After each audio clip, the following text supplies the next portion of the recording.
to buy his requirements. There must be a middleman.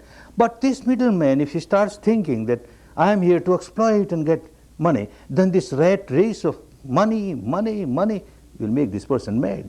Far away from Dhamma, far away from Dhamma. Samma Ajiva wants you to have a good volition, good motivation to earn money without harming others. Serving people, a member of the society parts his or her own role to serve the society in the capacity that one can. All these three, Samma Vacha, Samma Kammanta, Samma Ajiva, right speech, right physical actions and right livelihood, they all come in the first part of Dhamma, Shila, morality. If the teacher of Dhamma had only taught this, then he was not an enlightened person. Enlightened person will teach the totality of Dhamma. This is only partial Dhamma. Just to teach people and tell them, oh, you people of the world, you should not do this, you should not do this, you should not do this, should do this, you should do this, you should do this. People will hear from this ear and it will go out of the other ear. It won't have any effect.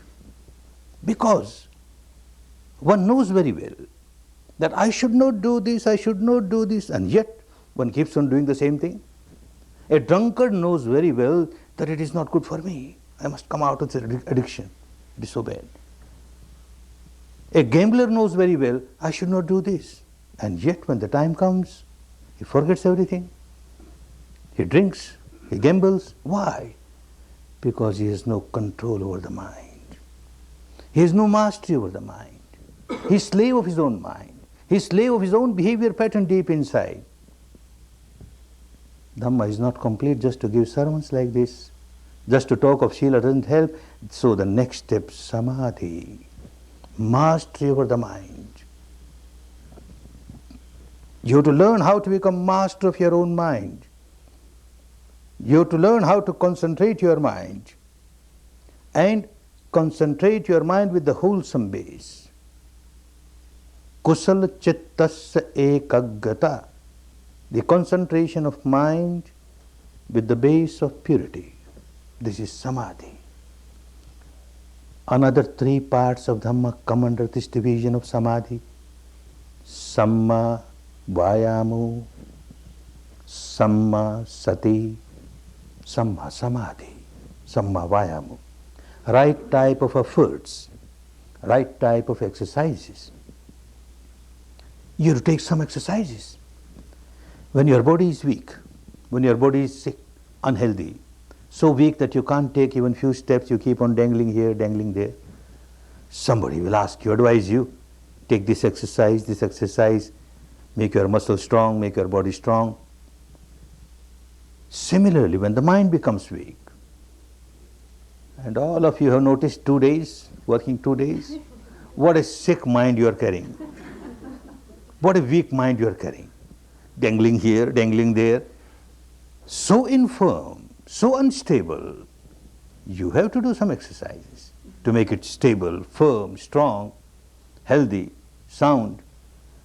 Any exercise which makes your mind healthy is a good exercise. This is Samma Vayamu. There are 4 exercises. In Dhamma, every exercise is examine yourself. First exercise, examine yourself. Oh, even at the surface level of the mind, at present I have got this voice, that voice, this voice, this voice.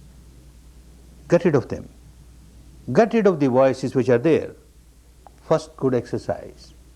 Second exercise, again examine your mind. My mind does not carry this particular voice or this particular voice. Close all the doors of your mind. Whatever impurity is not there, don't allow it to come. Second good exercise. Third good exercise, again examine your mind. My mind has this particular virtue, that particular virtue. Don't develop ego because of that. Don't develop proud because of that. This virtue is there. This is the reality. Now I must see that I preserve it, I maintain it, and I multiply it. Again examine your mind. And you find that you don't have this particular virtue or that particular virtue. Open all the gates of your mind. Welcome. This virtue which is not here should come in, should come in. These are the 4 healthy exercises to make the mind healthy, strong. This is what you started doing indirectly. And the next, Samma Sati, awareness. Right type of awareness. What is right type of awareness? The awareness of the reality of this moment pertaining to your own physical and mental structure is the right type of awareness. Awareness cannot be of the past. The word sati has got 2 meanings. One meaning is a memory which has nothing to do with this part of Dhamma. A memory is of the past. You keep on thinking of the past. This is not Samma Sati, this is not right awareness. Awareness cannot be of the future. You will be just thinking, you will be just imagining, you will be just dreaming. Doesn't help. Awareness is real when you are with the awareness of the reality of this moment as it has manifested itself from moment to moment, from moment to moment. And this reality must be pertaining to your own being. This mind, this matter, the combination of the 2. This is what you started doing. You started observing your breath coming in, going out, from moment to moment, as it is. If it is deep, it is deep. If it is shallow, it is shallow. If it passes through left nostril, right nostril, both the nostrils, just the reality as it is, as it is. Of course, for a new student, you are permitted, when you can't feel the breath which has become very subtle, then you are permitted to take a few intentional breathings, conscious breathings, slightly hard breathings, but just a few. And you are again to come to the natural breath, normal breath, so that you make your capability, you develop your faculty to feel the subtlest breath very clearly, the softest breath very clearly. Then you are with the reality as it is, not as you want it to be, but as it is, and that is called Yatha Bhuta, as it is, from moment to moment as it is. You have been doing that. And another thing, the whole path takes you from very gross, intensified, solidified, apparent reality, because that is what you experience initially, and then you move towards subtler reality. Explore the entire field of this material structure, from the grossest reality to the subtlest reality. Explore the entire field of the mental structure, the mind and the mental contents, from the grossest reality, surface level, and then subtlest reality. In the language of those days, he said, Olariko, from Olariko to Sukhuma. Every step must be towards Sukhuma. Subtlety. You cross the entire field of subtlety of mind and matter, then you experience something which is beyond mind and matter. The entire field of mind and matter, you will notice, is a field where things arise, pass. Some change is taking place. There is a constant flux, a constant flow going on. But when you cross this field, nothing arises, nothing passes. This is something, the eternal, ultimate truth, you can't imagine. On the path of Dhamma, nothing should be imagined. And nothing should be accepted because a Buddha said so, or because your teacher says so. You have to experience it. And that experience will make you a totally changed person. Experience of that ultimate truth, even for a few seconds, turns one into a saintly person, naturally. And the entire path, as you are moving from the gross reality towards the subtler, is a process of purification, and you will understand as you proceed further on the path.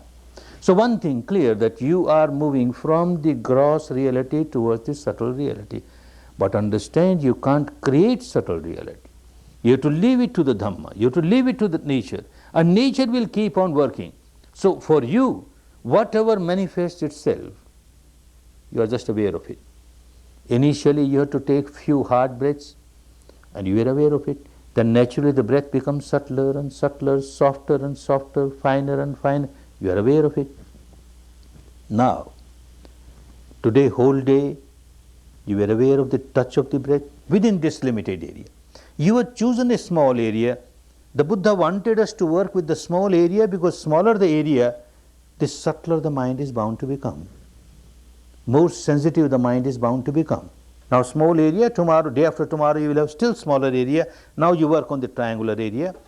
Within this triangular area, whole day you were working the touch of the breath, touch of the breath, anywhere on the inner walls of the nostrils, touch of the breath, anywhere on the outer rings of the nostrils, touch of the breath, anywhere on the area below the nostrils, above the upper lip, touch of the breath, touch of the breath. Now tonight and tomorrow whole day, you will experience something subtler than that. As this touch was there all the time, but you never cared to be aware of it because you never practiced. Now by practicing, you made your mind sharper to feel this touch. Similarly, there are subtler things which are there all the time, but you never care to be aware of it. Now this technique will help you, and you will start feeling one thing, one reality, which will become very clear, very evident. You will notice that the breath that went in, and when it came out slightly warmer. The temperature of the incoming breath and the outgoing breath differs. The outgoing breath is slightly warmer. This is truth, but you never care to be aware of it. And it is just natural. The temperature of the outside atmosphere is lower than the temperature inside the body. So this breath from the outside atmosphere going in your body comes in contact with the warmer temperature there and comes out slightly warmer. You will notice that the outgoing breath is slightly warmer than the incoming breath. And then very soon, you will start experiencing something more. Something, some reality which has nothing to do with the breath. You use the breath to move towards the subtler reality. Now, even without using the breath, what is happening? You have been working on this small area, this triangular area. By tonight, by tomorrow, you will start experiencing some biochemical reaction taking place here, some electromagnetic reaction which is taking place throughout the body.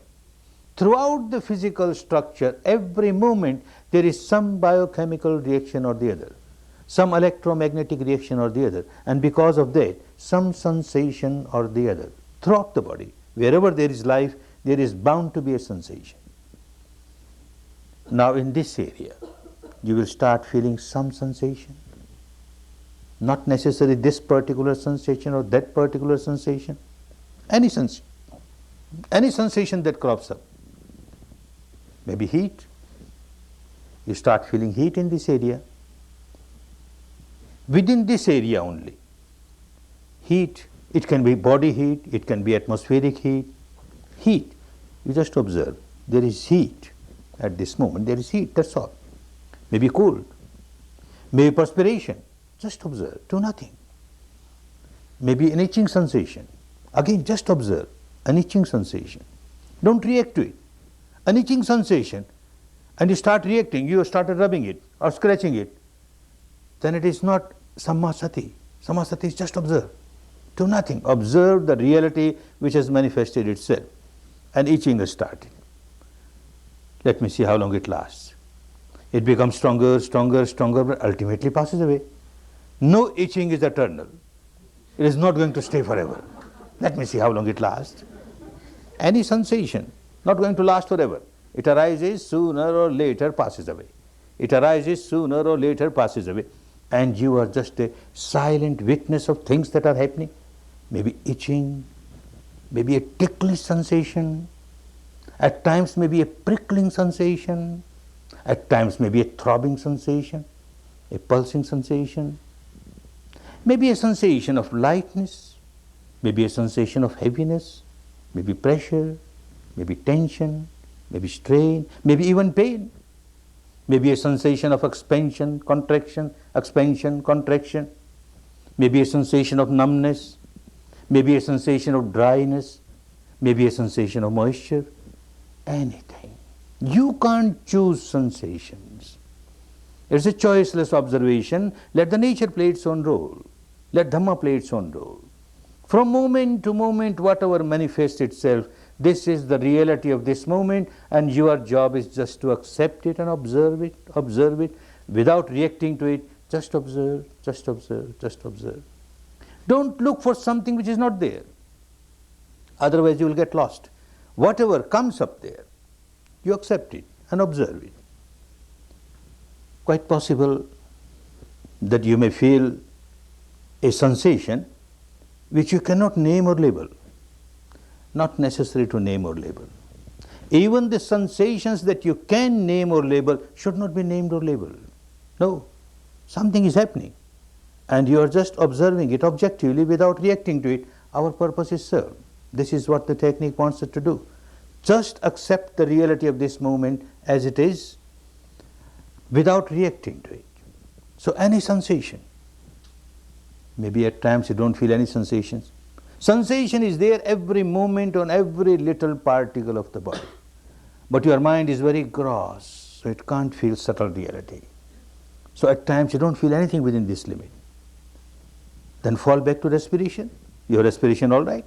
Keep on working with respiration, and suddenly a sensation crops up. Then start giving importance to the sensation that has cropped up and remain with that sensation. The sensation passes away, some other sensation might crop up. That passes away, something else might crop up. Nothing crops up, again respiration. Either respiration or sensation, but give more importance to sensation. Quite possible at times you may feel more than one sensation in this area. 2, 3 sensations at the same time. Don't get confused because of that. Choose one and choose which is subtlest. One which is very strong, you can feel it so easily. Leave that. One which is very feeble. Give importance to the feeble one and try to feel that feebler one. Your mind will become more and more sensitive, more and more subtle to feel that. Understand you have to keep your attention within this limited area. This will make your mind sharp and more sensitive. If you allow it to scatter throughout the body, then again it will remain very gross and it will feel only very gross sensations, and you can't go to the depth as Buddha wanted you to go to the depth. So while you are here, something might start on other parts of the body. You can't stop it. Never try to stop it, but ignore it. Don't give it any importance. Something is happening somewhere. My job is to explore the reality of this area, this triangular area. If anything happening on the inner walls of the nostrils, any sensation crops up, I will observe. Any sensation crops up on the outer walls of the nostrils, yes, I will observe. Any sensation crops up on the outer rings of the nostrils, yes, I will observe. Any sensation crops up on the area below the nostrils, above the upper lip, yes, I will observe it. But anything beyond that, I will ignore. Then you will find your mind is limited to a small area, and working on a small area it becomes sharper and sharper, sharper and sharper. Work this night and then tomorrow whole day. This is Samma Sati, and the next is Samma Samadhi. Now Samadhi is concentration of the mind, but Samma Samadhi is different, with the base, wholesome base. And what is wholesome base? Free from moha. The other day we talked moha, ignorance, no illusion, no delusion, no hallucination, no confusion, and no imagination. The object of your concentration should be real. Whatever you are practicing as Samma Sati, awareness of the reality of this moment that you are experiencing within this limited area. Now this reality and your awareness of this reality, this moment, next moment again you are aware of the reality, next moment again you are aware of the reality, like this from moment to moment, from moment to moment, from moment to moment, without any disturbance. If you keep on observing the reality from moment to moment, this may change, this sensation or that sensation, but you are within this area, and the reality that is manifesting here from moment to moment, from moment to moment, how long you continue to be aware without any interruption, that much is your samadhi stronger and stronger, and it is Samma, right, because you are with the reality that you experience. No imagination is involved. A mind can get concentrated with an imaginary object, a shape or form of this god or that god, this goddess or that goddess, founder of this religion or that religion. You can imagine the shape or form of this face of this person, keep on repeating it, this imagination mentally, your mind gets concentrated. Or you keep on working with the word, keep on repeating it, verbalization, mind gets concentrated. This is not the natural reality. You see, the Shila that you practiced is to take you to the second step of Samadhi. And the Samadhi that you are practicing is to take you to the third step of Panya. It is all progressive, moving towards the final goal. So if you take any other object, which is either imaginary or it is your own creation, you impose something which is not there, then it will not take you to the final goal. So object should be whatever comes up within this area, and you are aware. You are just aware. Moment to moment, you are aware. How long you are aware? Continuously. Keeping the attention within this limited area is Samma Samadhi. Otherwise, mind can get concentrated with, as I said, ignorance, these imaginary objects, or with the base of greed, raga, or with the base of aversion, dosha.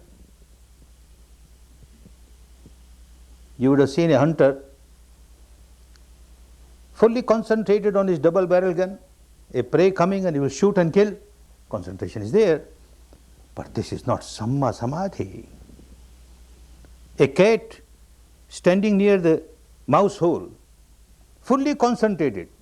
The mouse comes out and it jumps and devours it. Fully concentrated, not Samma Samadhi. Every unwholesome physical action or vocal action is done with some amount of Samadhi, concentration. Even a pickpocket picks your pocket. Mind is concentrated, very aware what he is doing or she is doing. This is not Samma Samadhi. It must be free from craving, free from aversion. When you were observing your breath, you were free from moha, ignorance. The truth that you are experiencing, there is no confusion about it. The breath is there. The touch of the breath, yes, the touch of the breath is there. And now these sensations, the sensations are there, and you are observing.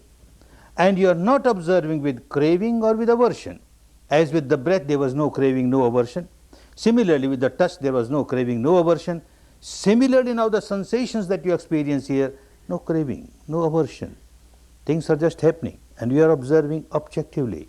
Objectively, this makes the Samadhi Samma Samadhi. And this helps you to move in the next field, the third field of Panya. That is wisdom, that is insight, which will purify the mind not merely at the surface level. Shila takes you to Samadhi where you develop mastery over the mind. But this mastery over the mind is at the surface level, slightly deeper, and Panya takes you to the depth of the mind. And at the deepest level, the third part of Dhamma is to purify the mind at the deepest level, the so-called unconscious level, the source of your misery, from where all these impurities arise, originate, and they multiply. The stock of your past impurities that you accumulated, all of them have to come up on the surface and pass. Come up on the surface and pass. That will be Panya. We won't discuss about it today, we will discuss tomorrow, because day after tomorrow you are entering the field of Panya. Theory and practice should go together. So tomorrow we discuss about Panya so that you practice day after tomorrow. Now you are in the field of Shila. You are observing all the precepts that you have taken very meticulously, very scrupulously, and you are practicing your Samadhi, awareness of the reality within this limited area from moment to moment, from moment to moment. Make use of the time. Make use of the opportunity with a good base of Shila, living in this environment. In a camp, a meditation camp like this, there is no reason, reason that you should break any of the Shila. And you got all the tranquility, the calmness, the good atmosphere around you where you can work with your Samadhi.